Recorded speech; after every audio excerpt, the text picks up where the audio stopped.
कक्षा 9 की पाठ्यपुस्तक का अध्याय 12 हीरोन का सूत्र की प्रश्नावली 12.2 का प्रश्न नंबर 3 हल कर रहे हैं। पिछले वीडियो में हम प्रश्न नंबर 1 व 2 हल कर चुके हैं। अगर आपने नहीं देखे हो तो पिछले वीडियो में देख सकते हैं। क्वेश्चन नंबर 3, राधा ने एक रंगीन कागज से हवाई जहाज का चित्र बनाया जैसा कि आकृति 12.15 में दिखाया गया है। प्रयोग किए गए कागज का कुल क्षेत्रफल ज्ञात कीजिए। यहाँ पर हमें एक हवाई जहाज का चित्र दिखाया गया है। इसमें कितना कागज काम में लिया गया है, इसका पूरे कागज का क्षेत्रफल हमें ज्ञात करना है। तो हमने इस पूरी आकृति के 5 भाग कर दिए। एक भाग ये, दूसरा भाग आयताकार ये, तीसरा भाग, चौथा भाग और ये 5 भाग। इस आकृति के हमने 5 भाग करे हैं। अब पांचों भागों को हम अलग अलग क्षेत्रफल ज्ञात करके इन सभी का क्षेत्रफल को हम आपस में जोड़ देंगे, जिससे इस पूरे कागज का क्षेत्रफल आ जाएगा। तो देखिए, हम सबसे पहले भाग 1 को हल करना स्टार्ट करते हैं। तो ये भाग एक त्रिभुजाकार भाग है। इसका हमने यहाँ चित्र बना लिया अलग से। ये 5 सेंटीमीटर है, तो ये भी 5 सेंटीमीटर और ये 1 सेंटीमीटर। देखो, 5 सेंटीमीटर, ये 5 सेंटीमीटर और 1 सेंटीमीटर। हमने इसका सूत्र हीरोन के सूत्र के माध्यम से ज्ञात करेंगे। तो यहाँ पहले सबसे पहले इसका हम अर्ध परिमाप ज्ञात करें। तो ए 5 सेंटीमीटर, बी 5 सेंटीमीटर और सी है 1 सेंटीमीटर। अब हमने ऐसे ज्ञात करना है, तो हम a plus B plus C, 5 plus 5 plus 1 तो कितना आ गया 11/2। 11 में हमने भाग दिया 2 का, तो हमारे पास आया 5.5 सेंटीमीटर। भाग 1 का क्षेत्रफल ज्ञात करना है। इसके लिए हमने ये अंडर रूट में S minus A, S minus B, S minus C Heron का सूत्र लगा दिया। हीरोन के सूत्र के माध्यम से हम इस त्रिभुज के क्षेत्रफल ज्ञात करेंगे। तो देखो, एस का मान हमारे पास कितना है 5.5 सेंटीमीटर। तो हमने एस की जगह रखा 5.5 centimetre. S minus A 5.5 minus 5 centimetre. S minus B की जगह 5.5 माइनस 5 सेंटीमीटर और S minus C 5.5 minus 1 centimetre. यहाँ 5.5 का 5.5 आ गया। 5.5 माइनस 5 सेंटीमीटर मतलब 0.5 सेंटीमीटर। और 5.5 में से 5 गए तो 0.5 गुणा 5.5 माइनस 1 सेंटीमीटर। तो यहाँ आया हमारे पास 4.5 सेंटीमीटर। ये सभी राशि हमारे पास अंडर रूट में आ रही है।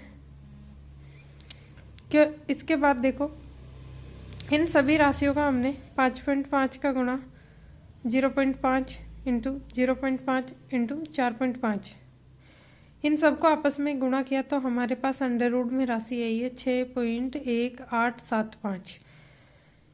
ये हमारे पास अंडर रूट वर्गमूल है। इसका वर्गमूल हम निकालना पड़ेगा।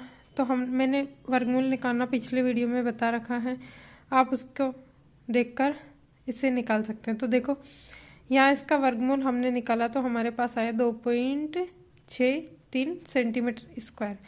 तो अब हमारे पास इस त्रिभुज का क्षेत्रफल आ गया। पहले भाग का क्षेत्रफल हमारे पास आया है 2.6 सेंटीमीटर स्क्वायर। आकृति नंबर 2 भाग 2 एक आयताकार आकृति है। यहाँ चित्र में देख सकते हैं, ये आयत बना हुआ है एक। तो इसकी पूरे की लंबाई है 6 सेंटीमीटर और चौड़ाई कितनी है, यहाँ 1 सेंटीमीटर दिया हुआ है। तो इधर भी कितना हो जाएगा 1 सेंटीमीटर। ये 6.5 सेंटीमीटर है, तो ये भी 6.5 सेंटीमीटर। तो देखो, आयताकार यहाँ लंबाई कितनी है 6.5 सेंटीमीटर और चौड़ाई कितनी है 1 सेंटीमीटर। अब आयत के क्षेत्रफल का सूत्र होता है लंबाई इंटू चौड़ाई। तो भाग 2 का क्षेत्रफल हम आयत के क्षेत्रफल से निकालेंगे। यहाँ लंबाई कितनी है 6.5 सेंटीमीटर गुणा 1 सेंटीमीटर। तो दोनों का गुणा किया तो हमारे पास 6.5 सेंटीमीटर स्क्वायर। भाग 2 का क्षेत्रफल भी हमारे पास आ गया। 2 आकृतियों का क्षेत्रफल हमने निकाल लिया। अब तीसरी आकृति देखो, यहाँ देखो, ये 1 सेंटीमीटर 1 सेंटीमीटर 1 सेंटीमीटर और नीचे है 2 सेंटीमीटर। ये हमारे पास है समलंब चतुर्भुज। इस आकृति का चित्र हमने यहाँ बना लिया है। देखो, 1 सेंटीमीटर 1 सेंटीमीटर 1 सेंटीमीटर और ये 2 सेंटीमीटर थी। यहाँ ABCD एक समलंब चतुर्भुज है। यह भाग नंबर कौन सा है, तीसरा। यहाँ ए बी समांतर है सी डी के।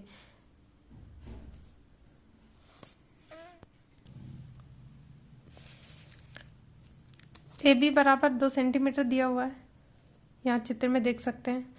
तो ए बी के मध्य बिंदु से ऊपरी भुजा के सिरों को जोड़कर 1 सेंटीमीटर भुजा वाले समबाहु त्रिभुजों में विभक्त किया जाता है। ये आकृति देखिए, यहाँ ये 2 सेंटीमीटर की थी, इसमें से 1 सेंटीमीटर इधर और 1 सेंटीमीटर इधर रखा। यहाँ से डी से एक लाइन खींची और सी से भी एक लाइन खींची, दोनों को आपस में मिला दिया। अब ये लाइन, इसको हम नाम दे देते, ओडी समांतर है सीबी के और एडी समांतर है ओसी के। तो अब यहाँ ये भी 1 सेंटीमीटर, सारे जैसे हमने इसको 3 समबाहु त्रिभुजों में बांट दिया, 1 2 और 3। तो ये 1 सेंटीमीटर 1 सेंटीमीटर 1 सेंटीमीटर, और यहाँ भी 1 सेंटीमीटर 1 सेंटीमीटर 1 सेंटीमीटर, इधर भी 1 सेंटीमीटर 1 सेंटीमीटर 1 सेंटीमीटर। तो ये तीनों बराबर नाप के समबाहु त्रिभुज बन गए। इसमें से हम एक समबाहु त्रिभुज का क्षेत्रफल निकालकर उसका गुणा 3 से कर देंगे तो तीनों का क्षेत्रफल आ जाएगा।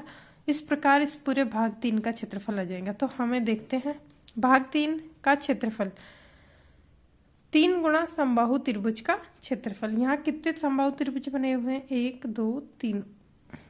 समबाहु त्रिभुज का मतलब होता है ऐसा त्रिभुज जिसकी तीनों भुजाओं की लंबाई बराबर हो। तो यहाँ तीनों भुजाओं की लंबाई बराबर आ रही है ना, 1 सेंटीमीटर 1 सेंटीमीटर 1 सेंटीमीटर, सारी भुजाएं हमारे पास 1 सेंटीमीटर की आ गई। तो देखो समबाहु त्रिभुज का क्षेत्रफल का सूत्र होता है √3/4 गुणा भुजा स्क्वायर, और इसका गुणा हमने किससे कर दिया? 3 से, क्योंकि हमारे पास कितने त्रिभुज है? 3। अब देखो आगे, यहाँ भुजा का मान कितना है? 1 सेंटीमीटर 1 सेंटीमीटर 1 सेंटीमीटर। तो हमने भुजा की जगह 3 गुणा √3/4 गुणा 1 का स्क्वायर, मतलब भुजा का स्क्वायर, तो हमने 1 का स्क्वायर कर दिया। 3 का गुणा √3 से करा तो, और 1 का उससे इनका गुणा 1 से करा तो ये आ गया 3√3/4। अब हमें √3 का मान रखना है, तो आपको याद होगा √3 का मान होता है 1.732। इसका गुणा हमने 3 से करा बटे 4। 3 का गुणा 1.732 से करा तो यहाँ आया 5.196 बटे 4। 5.196 में हमने 4 का भाग दिया तो हमारे पास संख्या आई है 1.299 सेंटीमीटर स्क्वायर। तो इसे हम 1.3 भी लिख सकते हैं, लगभग इसी के बराबर आ रही है। तो हमने लिखा भाग 3 का क्षेत्रफल हमारे पास आया है 1.3 सेंटीमीटर स्क्वायर। ये हमने 1 2 3 भागों का क्षेत्रफल निकाल लिया। भाग 4 और 5 बचे हुए हैं। तो देखो आकृति में भाग 4, इसमें ये एक समकोण त्रिभुज बन रहा है। कौन सा त्रिभुज बन रहा है? यहाँ देखो, उस आकृति को हमने यहाँ बना लिया है। तो यहाँ एक समकोण त्रिभुज बन रहा है, इसमें इसका लंब है 6 मीटर से 6 सेंटीमीटर और ये आधार है 5 सेंटीमीटर। तो देखो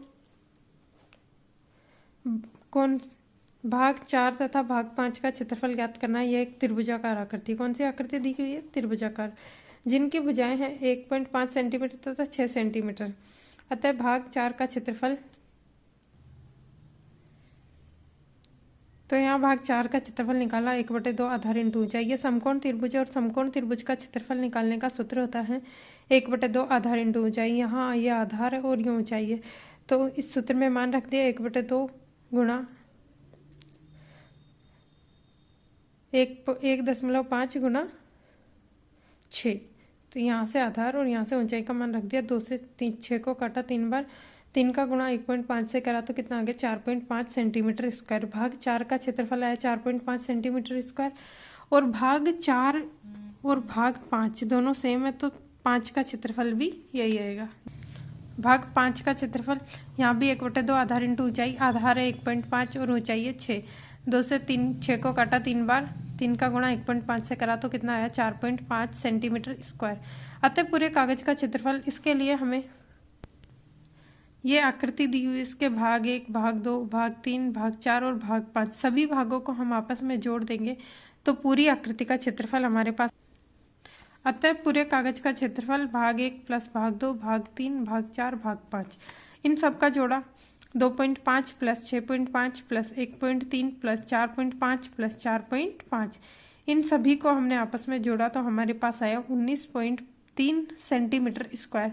इस प्रकार हमने पूरे कागज का जो हवाई जहाज बनाया, उस पूरे कागज का क्षेत्रफल हमने निकाल लिया।